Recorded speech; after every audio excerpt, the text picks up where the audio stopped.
What is going on, guys? Welcome to another episode of Duel School, where of course we are going to be looking at the latest figures of version 4.0.5 of Pokemon Duel. I hope you guys are excited as I am, because holy wow, these guys are looking really cool. As if ghost type Pokemon could not be promoted enough, we have a new slew of them, and it's getting kind of ridiculously crazy, but I'm enjoying the potential that's being had here. Let's get right into it for sure. I was hoping that Lunala would be next up, especially since Solgaleo came in the last update. So let's see here. The Messenger of the Moon is here. Damage dealt to this Pokemon by its opponents is cut in half, and we'll get into that right now as to how that happens. So it's Psychic Ghost, as you might know, and its ability is Shadow Shield. The battle opponent of this Pokemon cannot move by effects other than the attacks of this Pokemon until the end of battle. And if this Pokemon is not affected by a special condition, have the attack damage dealt to this Pokemon by the battle opponent. This Pokemon can MP move through other Pokemon on the field, hence its ghost typing. So, pretty cool stuff. There's a lot going on. Pretty much it prevents your opponent's Pokemon from being able to move unless one of Lunala's attacks says it can, and so that's kind of crazy already.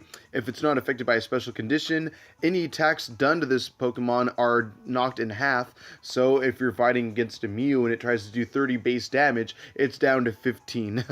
So kind of insane. It's actually a pretty decent Mew counter, speaking of which, because even though Psychic only does 60 damage, as you can see right down here, that's well under 100 damage to be able to knock out a Mew. But anyway, let's get into the rest of its attacks as well, which is Moongeist Beam, a 2-star purple attack. If you evolve this guy up all the way from Cosmog, that becomes a 4-star purple, giving you a very good priority. Anyway, it says that you move the battle opponent or one opposing Pokemon that is adjacent to the battle opponent to its PC. So you are kind of really controlling your opponent's side of the board right there as far as getting Pokemon out of your way and where you need it to be. Psychic, again, as we said, only does 60 damage, pretty light, but again, since you're having your Pokemon or your opponent's Pokemon's damaged capabilities, 60 damage is not all that bad in the end, I suppose. Will-O-Wisp is only a 1-star purple, but again, you can get that up to a 3-star purple if you evolve all the way from Cosmog, I should say, and a miss size of 8. And so obviously, if you guys level this guy up from level 1 all the way up to level 10, you don't even have to worry about that. So yeah, this is Lunala, pretty good guy. I think it has serious potential. I don't know if it will be as good as Solgaleo is, but the fact that it can MP move past others, you can also have the attack damage dealt to it, pretty interesting for sure. And I really love Moongeist Beam. I think that's where a lot of potential can lie, in my opinion. But let's move on, because we have Chandelure, which is another very interesting Pokemon, bringing into the game, actually, I should say, a brand new marker, I do believe. With its ability Soul Burner, it says that if this Pokemon is knocked out, knock out opposing Pokemon that have a branded marker. This Pokemon can MP move through Pokemon on the field. It has a miss size of 4, and it has its blue attack Dark Right. Knock out a Pokemon that has a branded marker attached to it. Now, how do you go about attaching branded markers? We'll get into that right now. So, branded, 2-star purple right off the bat, and if this battle opponent is burned, attach a branded marker to the battle opponent. The effects of abilities of branded Pokemon that increase or decrease attack damage are nullified. So pretty cool. You don't have to worry about Chandelure's attack damage being lowered, and you don't have to worry about your opponents getting buffer. So pretty neat. Again, obviously you can get this guy up to a level 4-star purple if you level it up all the way from Litwick over here, which is something interesting to keep in mind. Has another miss size of 8, totaling to 12. So you can get this guy down to what, I believe, like 1 miss size, or I'm sorry, you can knock it out completely, I believe, if you get it all the way up to level 10. So something to keep in mind.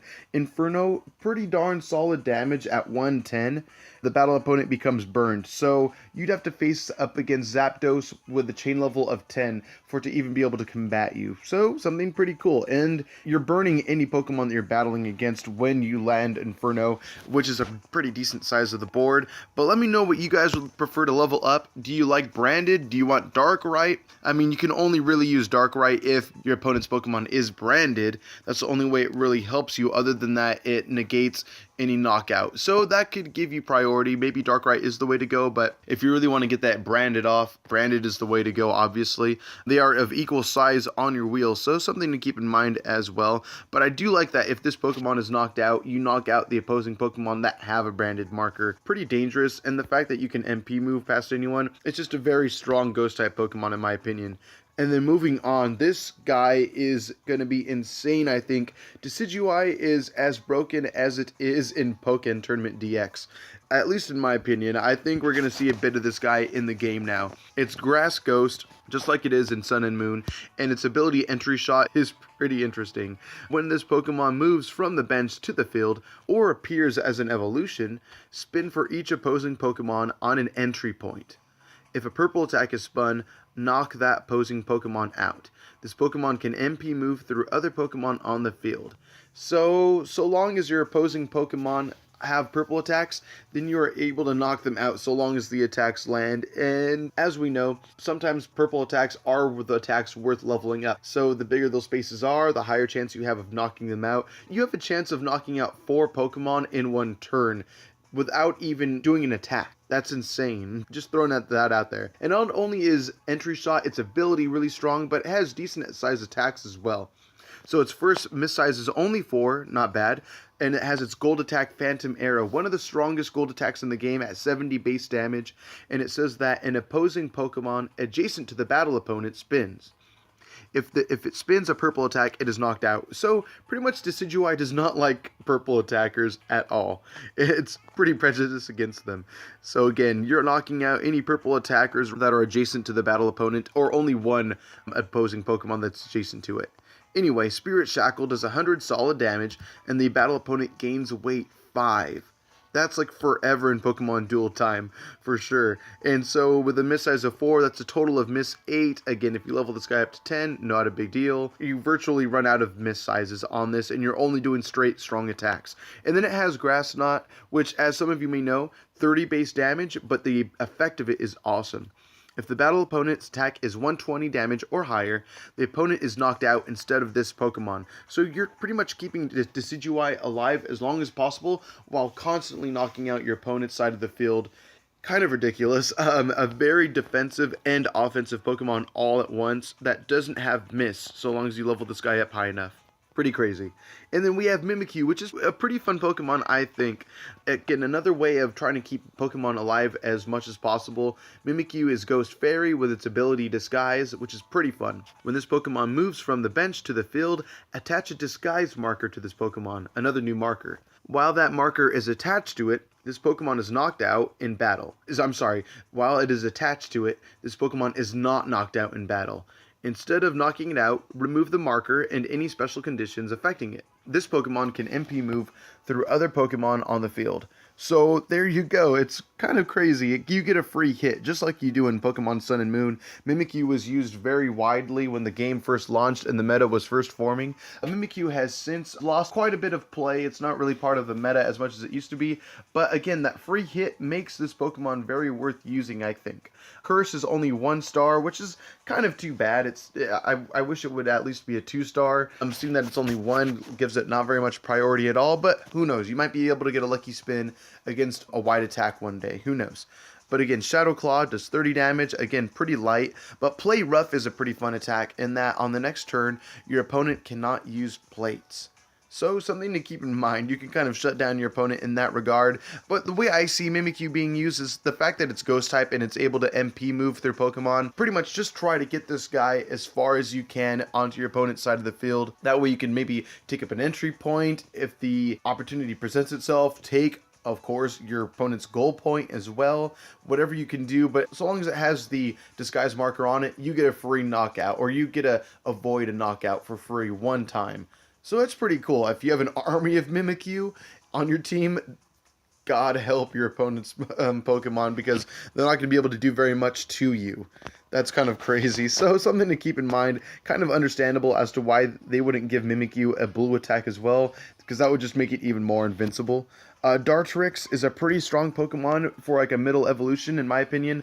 Leaf Blade doing possibly 100 damage if you want to read that.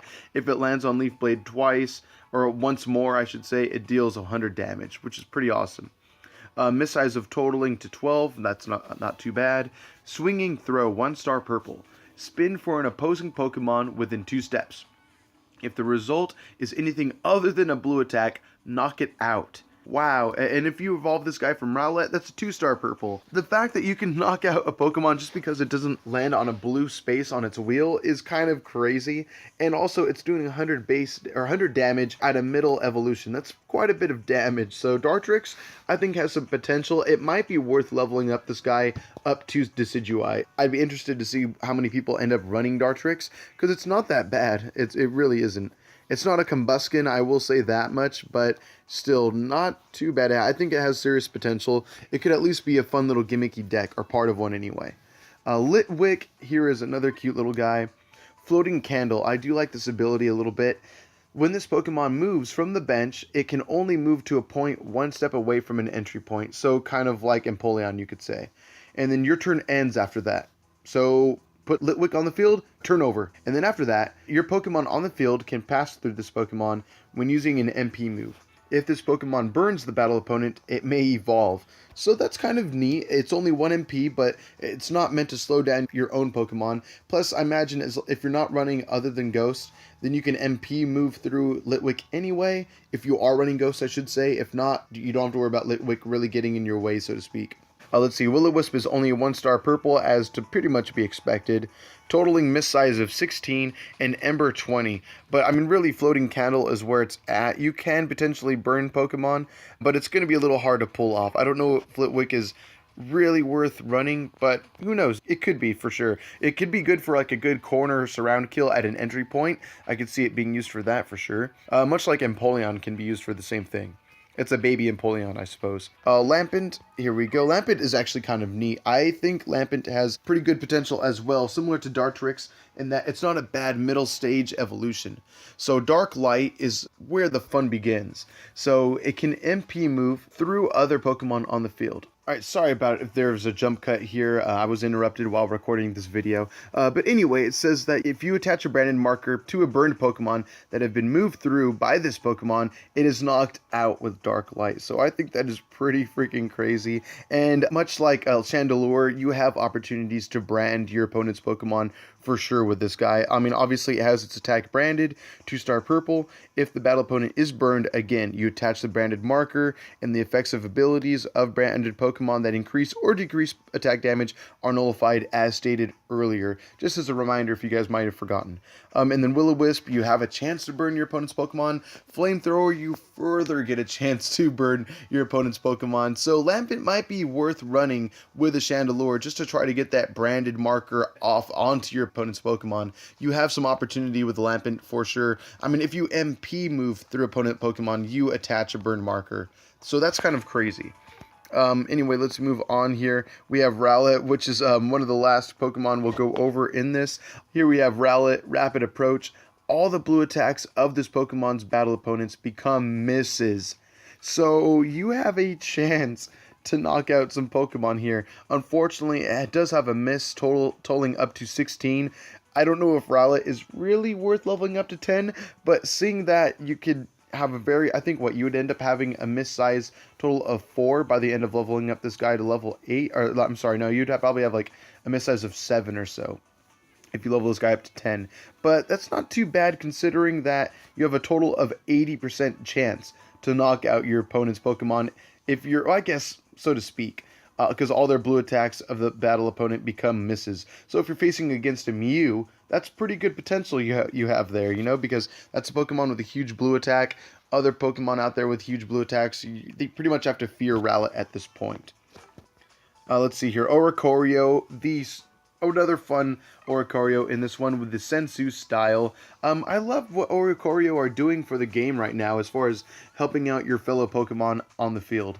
So, as can be expected, or I guess by a ghost type, this Pokemon can MP move through other Pokemon on the field. I believe this is the first Oricorio and probably the only one to be able to do that. Also, when this Pokemon is on the field, your Ghost-type Pokemon deal +1 damage for each Ghost-type Pokemon on the field. So right off the bat, this Pokemon is maneuverable, and it's also helping promote the strength of your fellow Pokemon. So it's kind of crazy. It might be worth running 1 or 2 of these guys on your field if you have a bunch of Ghost-type Pokemon on your team. Peck, 20 damage. It's too bad that it's 36 because that's a huge majority of your wheel, unfortunately. Anyway, Refined Dance is a pretty cool attack in my opinion. 50 damage, again, quite weak, but the battle opponent gains weight 3. And if this Pokemon is knocked out, the battle opponent gains a curse marker. So if that battle opponent becomes knocked out after that curse marker is attached, it's removed from the game, I do believe? I think that is the case, which is pretty much insane. Roost, this Pokemon recovers from all status effects. In exchange, it must then wait 3. Just like any of the legendary birds or anything like that, it's to be expected. But it's just another way of keeping Oricorio Sensu style alive longer. But let me know what you guys would prefer to level up. Do you like Roost? Do you want to level up that to try to keep up Oricorio on the field longer to further promote your Ghost-type Pokemon? Or do you want Refined Dance, being able to slow down your opponent's Pokemon, thus leaving gain markers on them as well? Or I'm sorry, putting curse markers on them as well. So that pretty much does it for version 4.0.5. I know we kind of went through this a little quickly, but if you guys have questions or if you have feedback as far as what Pokemon you want to add to your team, let us know in the comment section, because let's start a conversation. What do you guys think is really strong about this set? Because I do believe there is a lot of potential here. I can't believe all the new Ghost-type Pokemon that are here. I know it's October and it's Halloween time, but I don't know if Ghost-type Pokemon needed this much more support. It's insane. But anyway, guys, thank you so much for watching. Be on the lookout for the next episode that will be of Pokemon Duel on this channel, because we will definitely be doing a booster opening if it's not already uploaded by the time of airing of this video. Anyway, guys, this has been Duel School. Thank you so much. Be on the lookout for the next episode. Later!